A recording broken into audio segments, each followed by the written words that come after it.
semua, selamat datang di video pembelajaran filsafat komunikasi.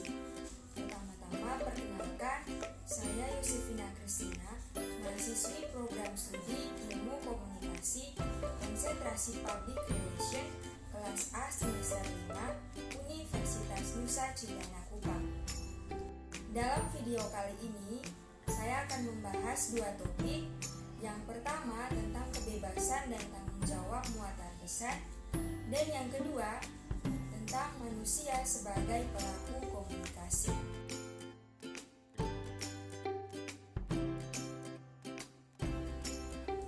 Yang pertama, kebebasan dan tanggung jawab muatan pesan.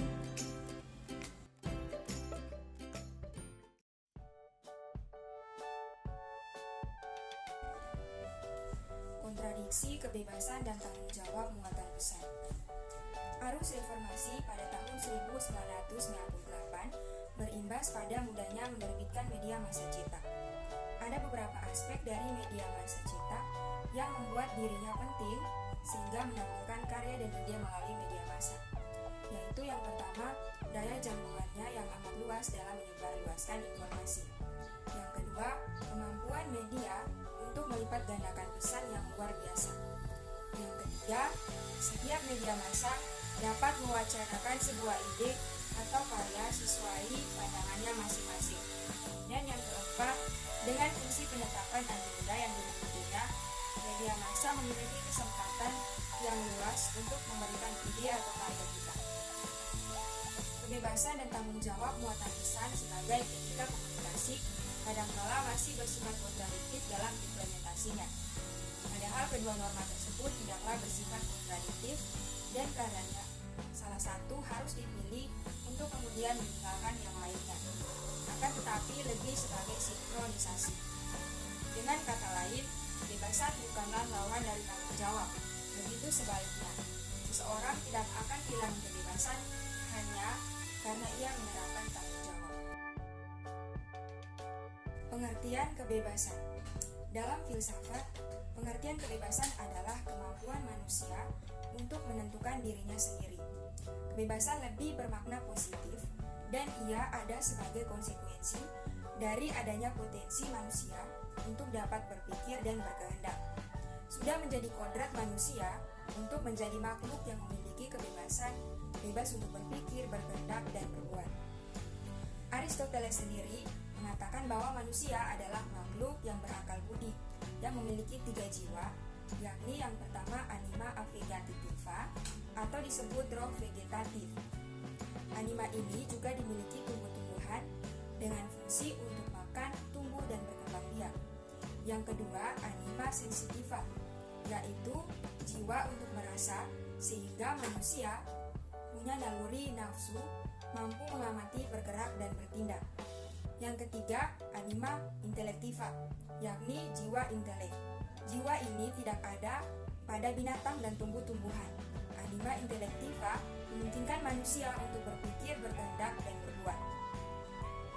Pengertian tanggung jawab.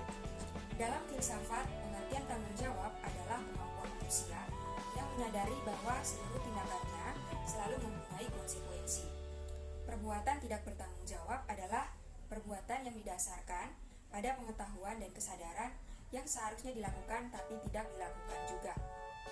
Menurut Profesor Burhan Mungin, tanggung jawab merupakan restriksi atau pembatasan dari kebebasan yang dimiliki oleh manusia tanpa mengurangi kebebasan itu sendiri. Tidak ada yang membatasi kebebasan seseorang, kecuali kebebasan orang lain. Jika kita bebas berbuat, maka orang lain juga memiliki hak untuk bebas dari konsekuensi pelaksanaan kebebasan kita. Pengertian pesan. Pesan merupakan acuan dari berita atau peristiwa yang disampaikan melalui media-media. Suatu pesan memiliki dampak yang dapat mempengaruhi pemikiran khalayak, pembaca, dan pemirsa. Karenanya, pesan bersifat bebas dengan adanya suatu etika yang menjadi tanggung jawab pesan itu sendiri. Misalnya pesan yang bersifat edukatif. Sebuah pesan yang disampaikan melalui media massa kepada khalayak hendaknya bersifat informatif, edukatif, dan entertainment. Selanjutnya, isu moral. Ada 3 isu pokok antara kebebasan dan tanggung jawab muatan pesan dalam media, yaitu yang pertama pornografi. Penganut estetika modernis maupun postmodern sama-sama menolak pornografi, meski dengan alasan yang berbeda. Pornografi bukanlah masalah estetika, melainkan merupakan masalah etika. Setiap masyarakat memiliki standar moralitas yang tanpa itu eksistensi masyarakat itu sendiri akan goyah atau berakhir. Isu pokok yang kedua yaitu pesan yang mengguncang atau menimbulkan syok. Pesan yang mengguncang atau menimbulkan syok berasal dari 5 hal, yaitu yang pertama pesan yang menyerang, yang kedua pesan yang membunuh karakter seseorang, yang ketiga visualisasi yang mengguncang, yang keempat tayangan kekerasan dan sadisme, dan yang kelima pesan tentang mistis dan tahayul. Isu pokok yang ketiga yaitu pesan yang menghina SARA.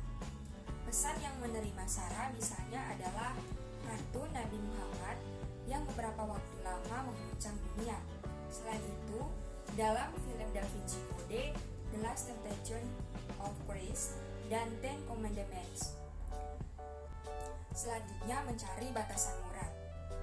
Louis Alvinde dalam bukunya Ethics in Media Communication menyarankan agar pertentangan antara implementasi, kebebasan dan tanggung jawab sosial dapat diselesaikan melalui pencarian prinsip yang berfungsi sebagai batasan implementasi kebebasan. Ada 4 prinsip yang ia kemukakan, yakni yang pertama, Hart prinsip. Menurut prinsip ini, kebebasan individu layak dibatasi untuk mencegah terjadinya tindakan menyakiti orang lain. Yang kedua, paternalist prinsip.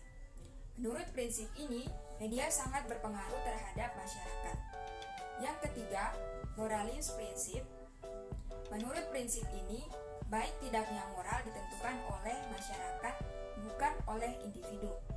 Yang keempat, offense prinsip.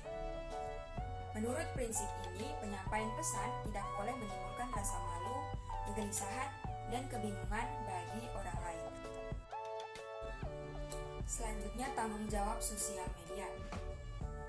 William E. River, J. W. Jensen, dan Theodore Peterson dalam buku yang berjudul Media Massa dan Masyarakat Modern mengatakan bahwa paling tidak terdapat 5 jenis tanggung jawab sosial yang dikehendaki oleh masyarakat modern dari media, yaitu yang pertama, media harus menyajikan pemberitaan yang benar, komprehensif, dan cerdas.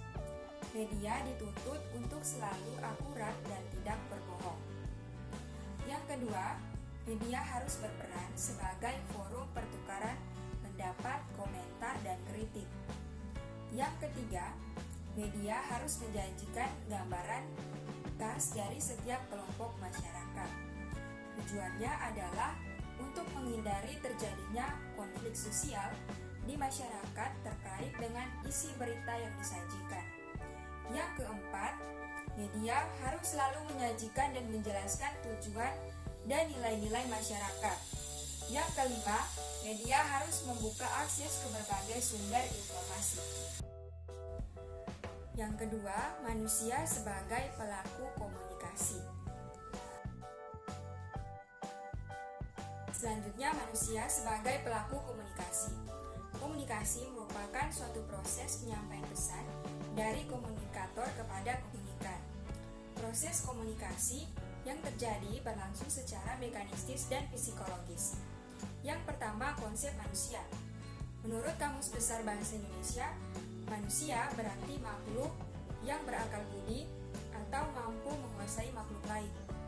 Menurut Aristoteles, yang hidup pada tahun 384 sampai 322 sebelum Masehi, ada 3 jenis makhluk di alam ini, yaitu yang pertama, makhluk yang paling rendah tarafnya, yang kedua, makhluk yang lebih tinggi tarafnya, dan yang ketiga, makhluk yang paling tinggi tarafnya. Yang kedua, paham-paham mengenai manusia. Dalam filsafat, ada beberapa aliran atau paham mengenai manusia, antara lain paham materialisme, paham idealisme, paham eksistensialisme, paham realisme klasik, dan paham teologis. Yang ketiga, kegunaan komunikasi bagi kehidupan manusia. Yang pertama, sebagai interaksi. yang kedua sebagai kebutuhan dasar, dan yang ketiga sebagai pengoperasian nilai antar generasi. Yang keempat, komunikasi untuk aktualisasi diri. Maslow berpendapat bahwa pribadi yang teraktualisasikan dapat didefinisikan sebagai penggunaan dan pemanfaatan secara penuh bakat, kapasitas-kapasitas, potensi-potensi, dan sebagainya. Pribadi yang teraktualisasikan tidak memiliki kecenderungan ke arah gangguan psikologis, neurosis, dan psikosis. Melalui komunikasi, manusia belajar menyesuaikan diri dengan orang lain dan juga mengenal dirinya. Selanjutnya, pikiran sebagai isi pesan komunikasi. Pesan dalam komunikasi terdiri dari dua aspek, yaitu isi pesan dan lambang. Isi pesan komunikasi terutama adalah pikiran, ada kalanya perasaan berkontribusi sebagai pengaruh. Pikiran sebagai isi pesan komunikasi tergantung pada intensitas berpikir dan sistematika berpikir. Yang pertama, intensitas berpikir dalam komunikasi. Sensitivo-rasional, yakni manusia berpikir mengenai suatu realita dengan dilandasi pengalaman sebagai rekaman penginderaan. Berkomunikasi secara horizontal yang berkisar pada persoalan tahu dan mengetahui. Selanjutnya, metarasional, yaitu berpikir dengan proses, refleksi, dan perenungan secara akumulatif bersifat kuantitatif dan kualitatif. Yang kedua, sistematika berpikir dalam komunikasi. Yang pertama, deduktif, yaitu berpikir dengan cara menarik kesimpulan dari suatu pandangan yang umum, general, dan universal. Yang kedua, induktif, yaitu berpikir dengan menarik kesimpulan umum dari berbagai kejadian, data, dan fakta yang khusus. Yang ketiga, problem solving, yaitu berpikir untuk mencoba menguasai suatu situasi dengan memecahkan persoalan melalui identifikasi masalah, alternatif solusi, dan seterusnya.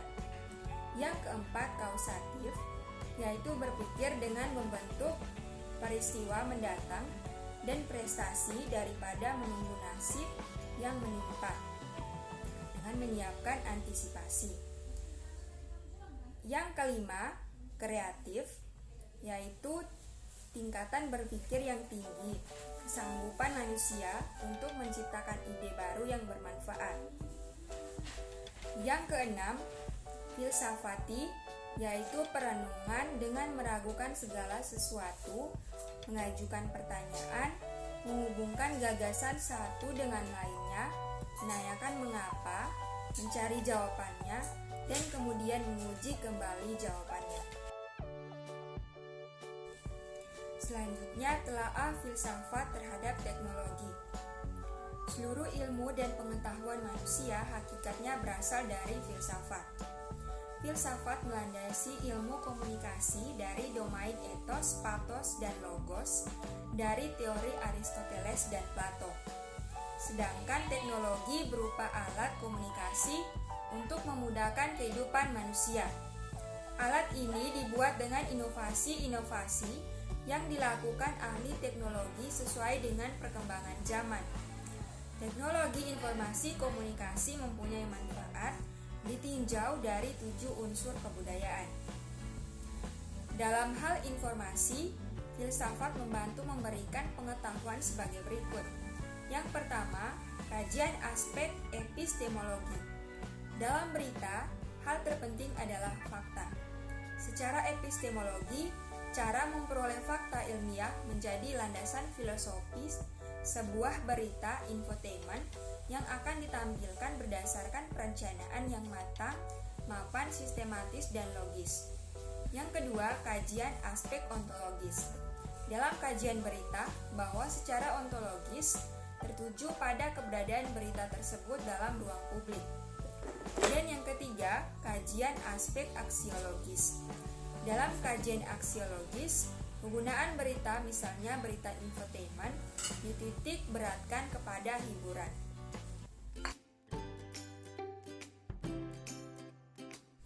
Baik, terima kasih. Sekian penjelasan saya mengenai kebebasan dan tanggung jawab muatan pesan dan manusia sebagai pelaku komunikasi.